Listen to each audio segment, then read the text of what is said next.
Lesson 3, trading terminology, or where am I going long? Sometimes it can seem that the traders have their own language. They use words that probably make no sense to a non-trader. For example, imagine you hear a conversation like this. I'm going short on cable, but I'm also watching guppy. How about you? Well, I'm currently flat, but I'm looking to go long on channel.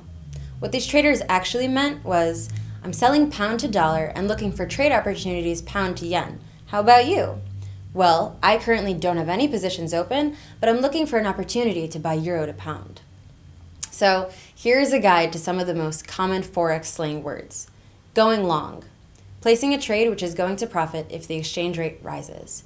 Going short, placing a trade which is going to profit if the exchange rate falls. Being flat, being neither long nor short, having positions open in the market. Aussie, Australian dollar, Kiwi, New Zealand dollar, Loonie, Canadian dollar, greenback or buck, US dollar, Swissy, Swiss franc. Cable, pound to dollar, fiber, euro to dollar, yuppie, euro to yen, guppy, pound to yen, channel, euro to pound.